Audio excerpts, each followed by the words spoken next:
여러분은 주로 어떤 기도를 하십니까? 물론 이제 교회를 처음 나오신 분은 기도하지 않으시겠죠? 그렇지만 또 교회를 오래 다니신 분들이 계신데 어떤 기도를 하십니까? 물론 식사 기도는 다 하실 것 같은데 우리 은찬지는 평소에 기도 좀 하십니까? 아, 가장 최근에 하신 기도가 어떻게 될까요? 어제 네, 어제 저녁에도 했고 네, 오늘도 기도를 하셨군요. 훌륭합니다. 저희 집도 이제 자기 전에 아이들하고 모여서 잠깐 성경을 몇 절 읽고 같이 기도하고 잡니다. 근데 애들이 이제 밤에 기도를 하다 보니까 기도하는 내용이 대부분 "잘 자게 해 주세요."입니다. 저도 그랬던 것 같아요. 먹기 전에는 뭐 "잘 먹게 해 주세요."고 자기 전엔 "잘 자게 해 주세요." 그래야죠. 근데 가끔은 이제 우리 아이들 기도하는 거를 들어보면 좀 기도를 이용하는 것 같습니다. 기도를 이런 식으로 하는 거예요. "하나님, 우리 아빠가 내일 치킨 사주게 해 주세요." 이렇게 기도하는 겁니다. 그러면 저는 이제 또 이게 또 쉬운 남자가 되고 싶지 않기 때문에 반만 아멘 이렇게 말합니다. 이 아멘이라는 말이 원래 기도 끝에 붙는 아멘이란 말이 동의합니다라는 말인데 그건 동의하지 않겠다는 거죠. 그래서 저는 그러면 이제 반만 아멘 그러고 들어주지 않습니다. 분명히 이 친구는 하나님한테 기도하는 것 같지 않고 저한테 기도하는 것 같죠? 이런 경우들도 있어요. 근데 가끔은 진짜로 우리 아이들도 보면은 하나님한테 기도합니다. 그들에게 필요한 것들을 구합니다. 무서울 때 하나님을 찾기도 하고 필요한 게 있을 때 하나님한테 구하기도 합니다. 저도 하나님한테 어떤 여러 가지 필요에 대해서 기도를 합니다. 사실 이제 제가 가장 자주 하는 기도는 어떤 물건을 찾는 기도입니다. 이제 어르신들이 보시기에는 우스우실 수 있겠지만 가끔 이제 나가다 보면 나가려 그러는데 안경이 안 보이거나 핸드폰이 안 보이잖아요. 저 나름대로는 이제 다급해서 "하나님, 제 안경 어디 갔죠? 하나님, 제 핸드폰 좀 찾아주세요." 그러면서 막 사방을 뒤지고 다닙니다. 좀 사소한 거죠. 조금 더 진지하게는 얼마 전에 자동차 보험금을 내야 되는 일이 있었어요. 110만 원 정도 됩니다. 저에게 있어서 굉장히 큰 돈입니다. 그러면 이제 하나님한테 기도하는 겁니다. "하나님, 돈 좀 주세요." 이렇게 필요를 하나님께 구하기도 합니다. 사실 우리가 이렇게 우리의 필요를 하나님께 구하는 것은 매우 당연한 일이에요. 왜냐하면 하나님이 우리의 아버지 되시고 그 아버지이신 하나님께서 우리의 필요를 채워주시는 것은 어쩌면 굉장히 당연하고 자연스러운 일이기 때문입니다. 그래서 우리는 담대하게 우리의 필요를 하나님께 구하고 하나님께서는 우리의 필요를 채워주시는 것입니다. 예수님께서도 우리가 우리의 필요를 하나님께 구하는 것에 대해서 한 말씀 하시긴 하셨지만 결국 금하지는 않으셨어요. 한 말씀 하신 건 뭐냐? 예수님 이렇게 말씀하셨어요. "너희는 무엇을 먹을까? 무엇을 마실까? 하여 구하지 말며 근심하지도 말라. 이 모든 것은 세상 백성들이 구하는 것이다." 이렇게 말씀하셨어요. 사실 이것은요, 기도의 문제이기도 하지만 믿음의 문제이기도 합니다. 우리 은상이는 집에 있을 때 배고프면 어떻게 합니까? 스스로 챙겨 먹는군요. 너무 컸네요. 우리 지은이는 집에 있을 때 배고프면 어떻게 합니까? 배고프면 어떻게 해요? 너도 그냥 간식을 먹어요? 제가 생각한 답과 굉장히 다른데 보통 이제 엄마나 아빠나 할머니한테 "밥 좀 주세요." 하지 않아요? 그냥 알아서 챙겨 먹습니까? 네. 저는 그랬어요. 저는 여러분만 할 때 배고프면 엄마한테 가서 밥 달라고 했어요. 사실 우리 청소년부 친구 중에 내가 배가 고픈데 오늘 엄마나 아빠나 뭐 할머니가 밥 안 줄 거라고 걱정하시는 분이 계십니까? 사실 그럴 일이 없죠. 우리는 부모님이 그 할머니 할아버지가 우리에게 배고플 때 밥을 주실 것들을 의심하지 않아요. 그래서 이것들을 위해서 간구하지 않습니다. 하나님이 내게 필요한 것을 채워주시는 것을 걱정하지 말라는 것은 이와 같은 맥락이에요. 우리가 집에서 부모님이 날 채워주실 것들을 믿고 그냥 "엄마 밥 줘라고 말할 수 있는 것처럼 하나님 앞에 우리가 그냥 필요한 것들을 단순하게 달라고는 할 수 있지만 그것을 위해서 뭐 여러 번 기도하고 근심하고 그럴 필요가 없다는 것입니다. 그러나 그럼에도 불구하고 이 사람들이 믿음이 없기 때문에 예수님께서 허락하신 것은 주기도문 가운데 일용할 양식을 구하는 기도를 허락하셨어요. 너희가 너희의 삶에 필요한 것들을 위해서 하나님 아버지께 구할 필요가 없어. 하나님 주실 거야. 그런데 너희가 믿음이 없다면 기도해도 좋아. 이렇게 기도해 하면서 주기도문을 주신 거 아닙니까? 그래서 우리는 우리 몸의 필요를 위해 기도할 수 있습니다. 그것들을 위해서 믿음이 없다면 또 두 번, 세 번도 기도할 수 있죠. 그러면서 하나님께서 우리의 삶에 어떤 필요를 채우는 경험들을 해 가시면 자연스럽게 하나님에 대한 믿음이 생기게 됩니다. 그러면 그 다음에 같은 기도를 할 때 그 기도가 짧아집니다. 저도 그렇죠. 저도 이제 이 자동차 보험을 매해 내고 있는데 이제 처음 낼 때는 이거 어떡하지? 지금 이 돈이 없는데? 하면서 기도를 근심도 많이 하고 기도도 길게 했다면 지금은 그냥 하나님 돈 주세요 하고 끝납니다.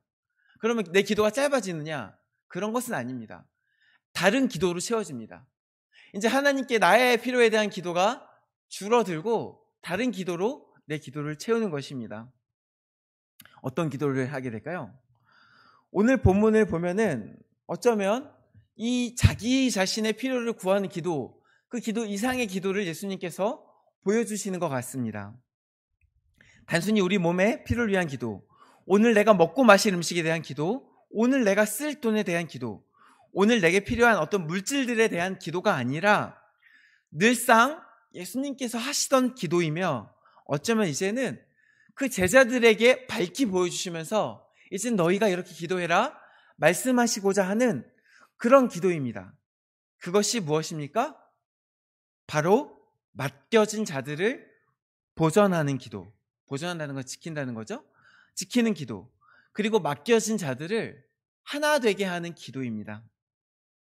오늘 본문은 제가 편의상 11절 한 절만 읽자고 해서 11절 한 절만 읽었지만 사실 오늘 본문은 17장 전체입니다. 요한복음 17장의 상황이 어떤 상황입니까? 우리가 16장까지 계속해서 반복해오면서 지금 상황을 설명해 드렸죠. 예수님께서 죽으시던 날 밤, 그 전날 밤 이제 예수님께서 제자들의 발을 씻기시고 제자들과 유월절 떡도 떼시고 그리고 여러 가지 말씀도 하시고 하실 거 다 하시고 이제 진짜 마지막입니다. 이 이후로는 십자가 사건밖에 없습니다.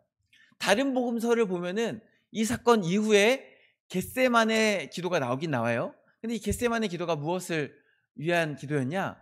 예수님께서 십자가 사건을 위해서 스스로 기도하신 사건이에요. 내가 십자가를 지려고 하니까 너무 힘드신 거예요. 각오하고 오셨는데도 막상 하려니까 죽겠는 거예요. 그래서 기도하셨어요. 그게 겟세마네 기도예요. 그래서 이 겟세마네 기도는 어떻게 보면은 십자가 사건에 포함된다고 볼 수 있어요. 이 십자가 사역에 포함되는 것이 겟세마네 기도예요. 그리고 그 앞에 마지막에 있는 것이 이제 오늘 이 17장의 기도인데 이 기도는 특별히 어떤 기도냐? 제자들에게 보여지는 기도예요. 그래서 보다 많은 제자들을 앞에 두시고 그들에게 들려주시고 있는 기도니까 이거는 그 제자들에게 분명히 들으라는 기도인데 단순히 내가 이렇게 지금까지 너희를 위해서 기도했어 이 정도 수준이 아니라 어쩌면 너희가 앞으로는 이와 같이 기도해라 라는 마음으로 들려주신 것이 아닐까 하는 기도입니다. 그러면 예수님께서는 이 마지막 순간에 대체 이 기도를 통해서 어떤 기도를 들려주시고 또 가르쳐 주시고 싶으셨을까요? 우리 17장 이제 전체가 본문이라고 했는데 17장을 보면은 먼저 예수님 자신을 영화롭게 하소서라는 기도로 이 17장 기도가 시작됩니다. 요한복음 17장에 이 영화롭게 그리고 영광이라는 표현이 되게 여러 번 반복해서 나옵니다. 제가 전에 한번 다룬 적이 있는데 영화롭게 하나님께 영광 돌리는 가장 좋은 방법은 무엇입니까? 기억나세요?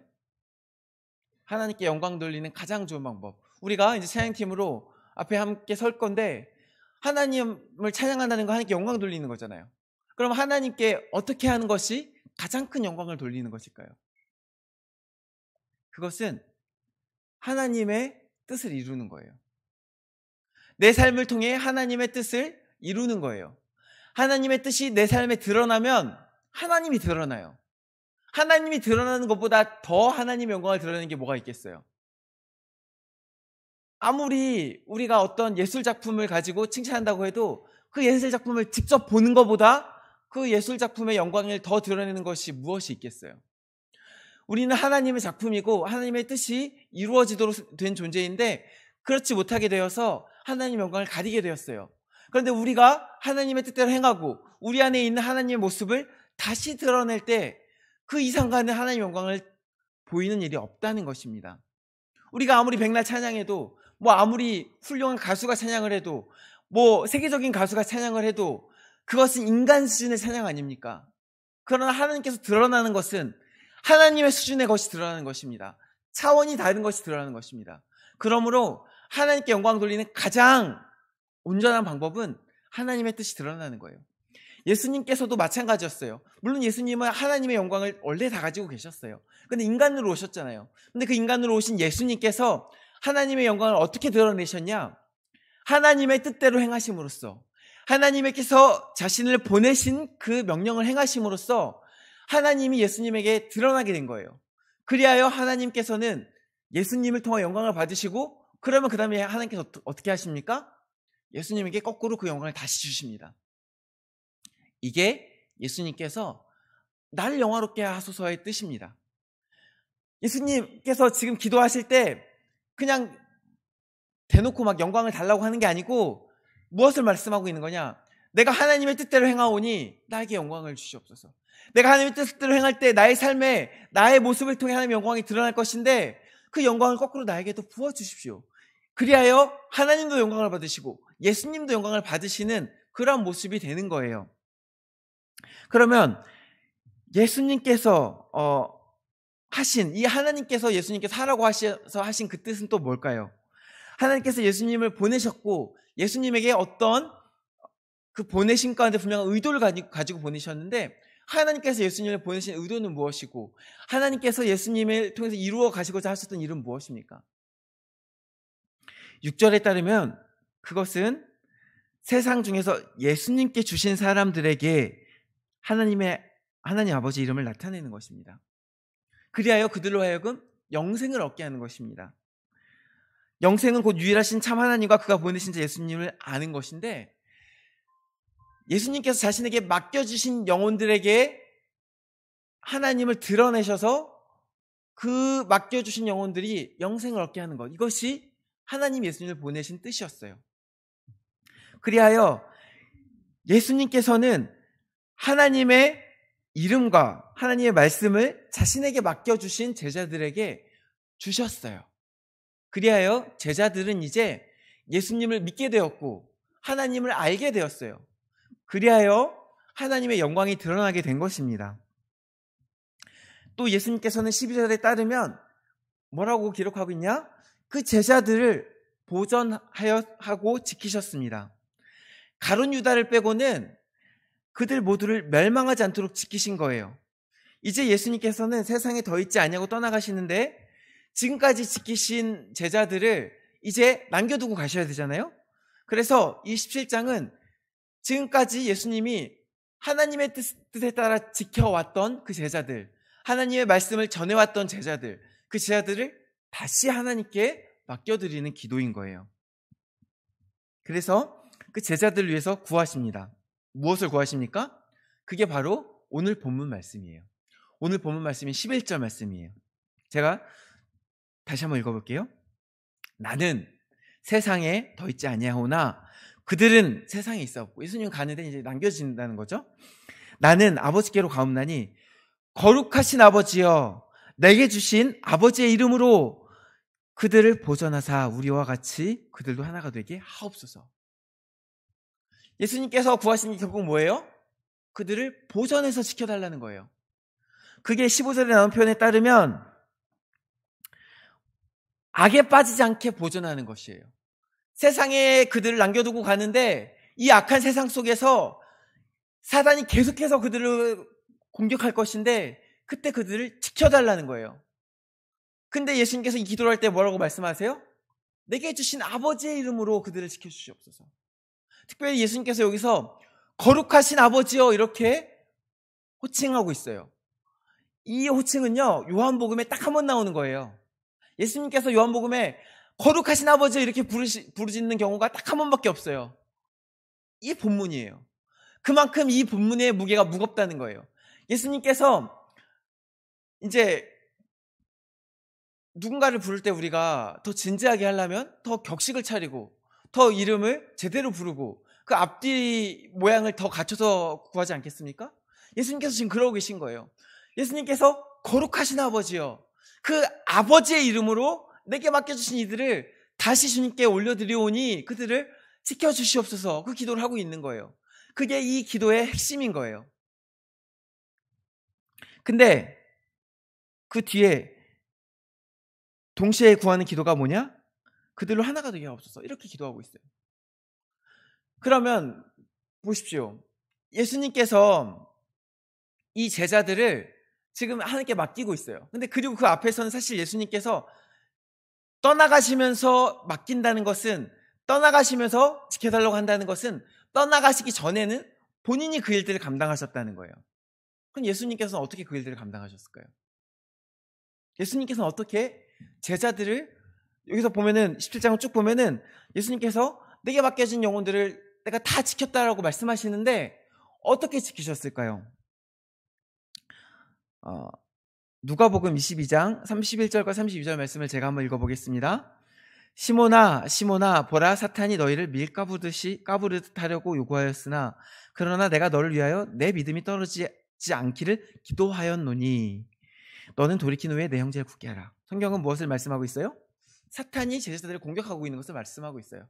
사탄은요, 약점을 잡아서 제자들을 넘어뜨리려고 공격하고 있어요. 특별히 여기 이제 예수님께서 시몬을 언급하는 것은 아마 이 앞뒤 또 문맥을 보면은 이제 베드로가 3번 예수님을 부인하는 장면을 그다음에 말씀하시거든요.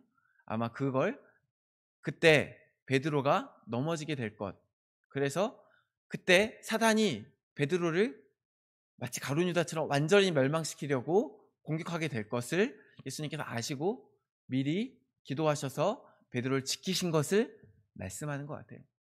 우리가 죄를 지으면 사단 마귀가 사실 우리한테 마음대로 못하거든요. 그래서 죄를 지으면 사단 마귀가 그거 틈타서 뭐라고 합니다. 명분이에요. 왜? 죄를 지은 자는 죄의 종이기 때문이에요. 죄의 주인은 누구냐? 제일 처음 죄를 지은 사단 마귀입니다. 그리하여 그 뒤에 죄를 짓는 모든 이들은 사단 마귀의 간섭을 당하게 돼요. 공격을 당하게 돼요. 여기 밀가부르듯이라고 했는데 마치 그런 거예요. 사탕 까먹어서 이빨로 깨물어 먹듯이 아그작 너를 완전히 넘어뜨리려고 사단이 공격하였다. 그러나 예수님께서 무엇으로 지키셨다고요? 기도하셔서 지키셨다고요. 그리고 살아계시면서 시몬만 그렇게 위해서 기도하셨을까요? 맡겨진 모든 제자들을 위해서, 맡겨진 모든 영혼들을 위해서 그렇게 기도하심으로 지키셨겠죠. 근데 이제 떠나가면서 그 예수님께서 하신 일들을 하나님께 맡기는데 그 마지막으로 맡기는 그 장면을 제자들에게 보여주면서 너희도 이렇게 기도하라고 가르쳐 주시는 것 같아요. 기도하여 너에게 맡겨진 영혼들을 지켜라. 내가 지금 내게 맡겨진 영혼들을 하나님께 맡기는 기도를 하고 그들로 하나 되게 해달라고 기도하는 것처럼 너희도 하나 되게 하는 것을 기도하고 너희도 너에게 맡겨진 영혼들을 지켜달라고 기도하여라, 이렇게 말씀하시는 거예요. 그런데 이 하나됨은 또 무엇입니까? 우리가 상상하는 하나됨은요, 사실 이제 우리가 사람이 서로 다르잖아요. 근데 우리가 서로 하나가 된다는 것은 누군가의 의견 꺾음이 전제되는 것을 상상하기 쉬워요. 우리가 보통 이제 둘이 같이 의견이 있잖아요. 나는 짜장면 먹을래, 난 짬뽕 먹을래. 그러면 이제 둘 중에 하나는 근데 의견을 합치자 그러면 짜장 아니면 짬뽕인 거죠. 짜장을 선택하면 짬뽕의 의견을 가진 자가 의견을 죽게 되는 거예요. 이런 게 가장 우리가 생각하는 기본적인 하나됨이잖아요. 우리가 생각하는 하나됨은 그런 한계가 있어요. 다른 무언가를 죽이는 거예요. 이 세상에 역사적으로 하나됨을 추구한 커다란 움직임이 한 3가지 정도 있어요. 뭐 더 있을 수 있겠지만 제가 알기로는 한 3가지 정도 있습니다. 하나는 전체주의고요, 하나는 히피주의고요, 하나는 저 뉴에이지의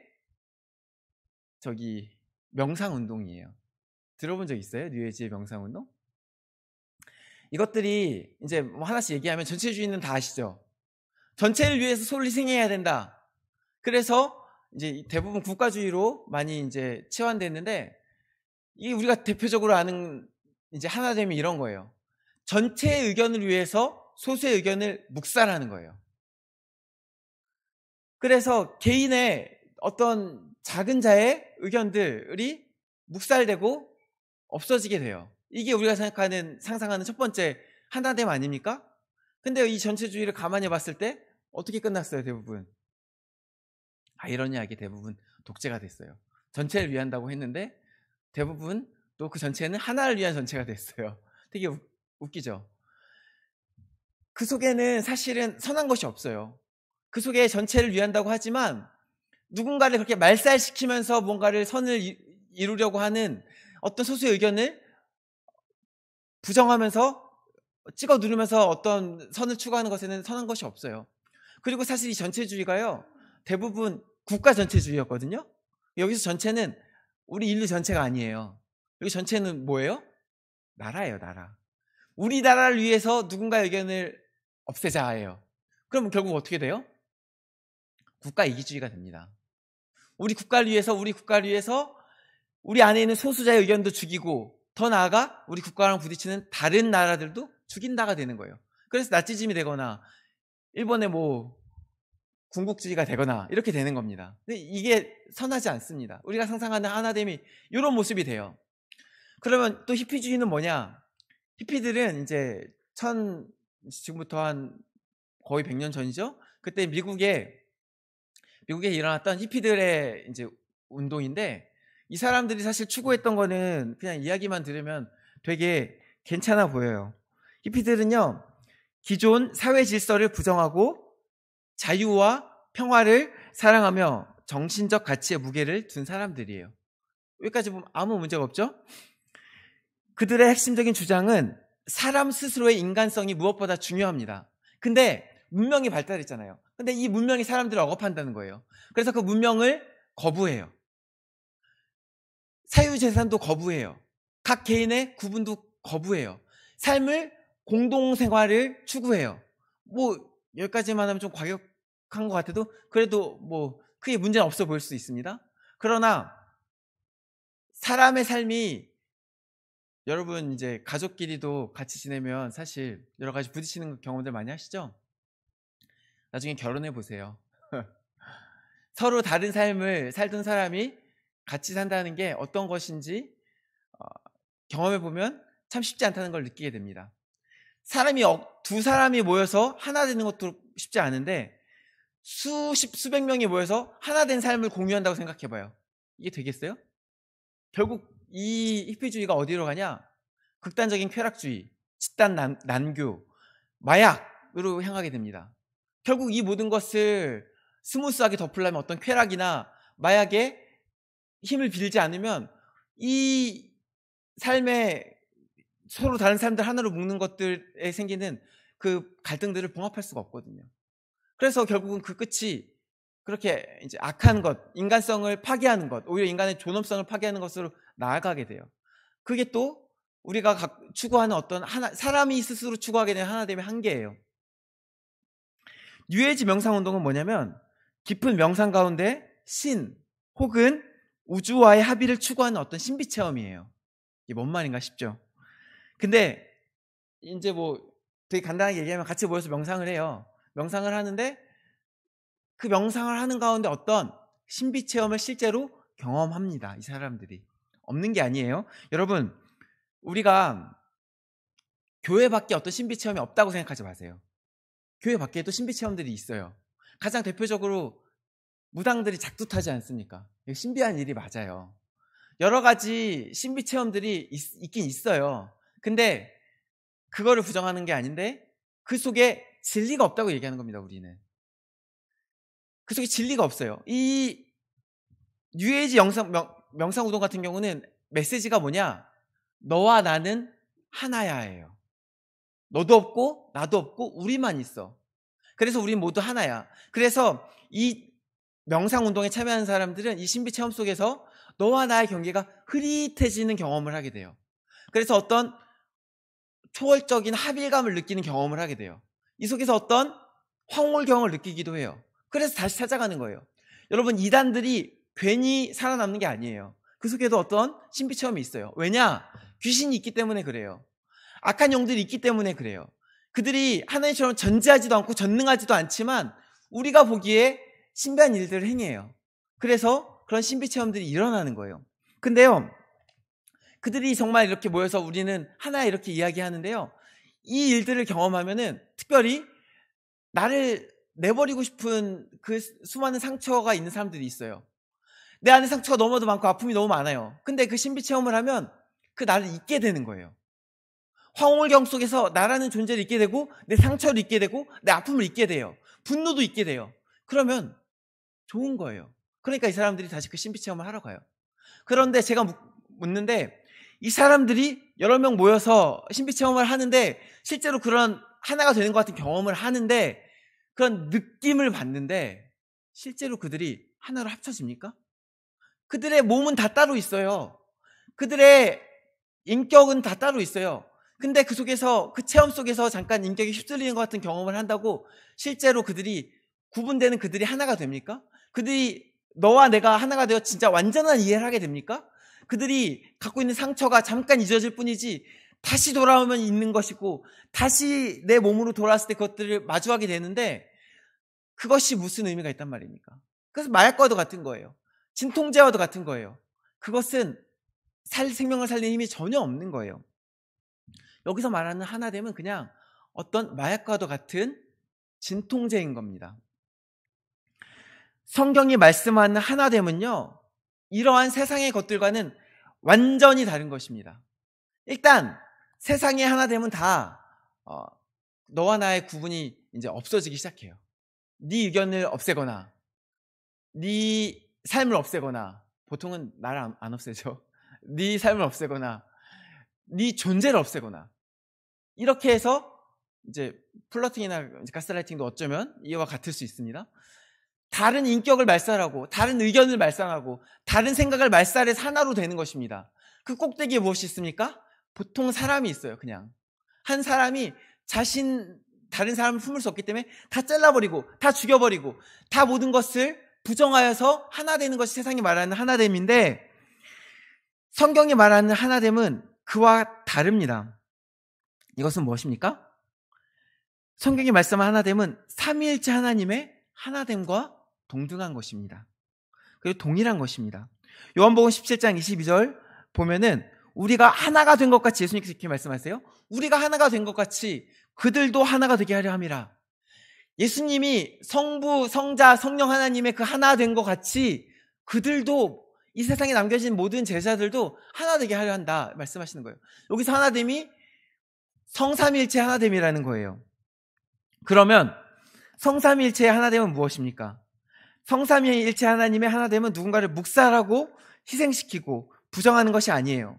이것은 도리어 서로를 사랑하고 서로를 존중하며 서로 다른 것이 아니라 서로가 다른 것을 인정하고 채워나가는 것이에요. 누군가를 부정하고 죽이는 것이 아니라 서로가 서로를 존중하고 살리며 서로가 서로에게 영광을 돌리는 거예요. 오늘 예수님께서 하나님의 영광을 돌리고 하나님께서는 예수님의 영광을 다시 주신 것처럼 서로가 서로에게 영광을 돌리는 것, 함께 가는 거예요. 이것은 말 그대로 함께 하나 되는 것이에요.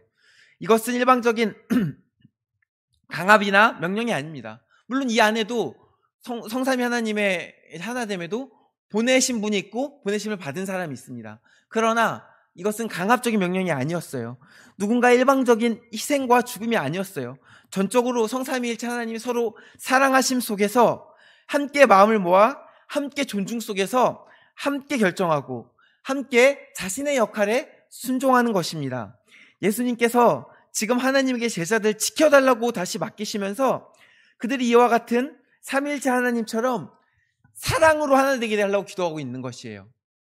이것이 오늘 예수님께서 하시는 기도의 끝 모습이에요. 하나님처럼 서로 사랑함으로 온전히 하나 되게 하소서.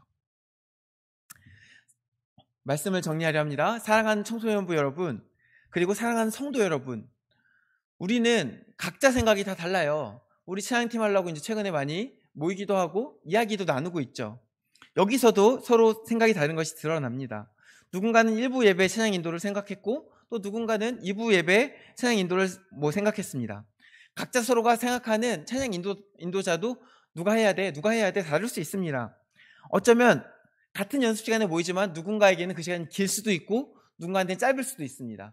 누군가에게는 그 날짜가 맞을 수도 있고 누군가한테 맞지 않을 수도 있습니다. 서로 다릅니다.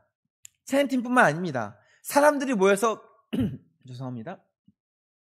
무언가를 하려고 하면 필연적으로 서로 다른 것을 경험하게 됩니다. 생각이 다르고 의견이 다르기 때문입니다. 죄송합니다. 이것은 이상한 일이 아닙니다. 그런데 오늘 본문을 기억하십시오. 예수님께서 하나님께 제자들을 지켜달라고, 특별히 아버지의 이름으로 지켜달라고 기도하고 계십니다. 그리하여 구하는 것이 뭡니까? 제자들을 지켜서 악에 빠지지 않게 보전하셔서 그들로 성삼위 하나님처럼 하나가 되게 하소서. 이 기도를 기억하십시오. 우리 사랑하는 제자들이 마치 저 삼위일체 하나님처럼 서로가 서로를 자기 몸처럼 사랑하여 그 사랑 안에서 하나 되게 해달라고 기도하신 것입니다. 이 하나됨은 내 의견을 위해 상대방의 의견을 묵살하는 하나됨도 아니고 내 삶을 위해 다른 사람의 삶을 희생하는 하나됨도 아닙니다. 어떤 신비 체험이나 감격 속에서 그저 거짓으로 그렇게 느낌만 가져오는 하나됨은 더더욱 아닙니다. 서로를 온전히 사랑하고 섬기는 하나됨입니다. 오늘 서두에 우리는 무엇을 기도하는가라는 질문으로 이 말씀을 시작했습니다.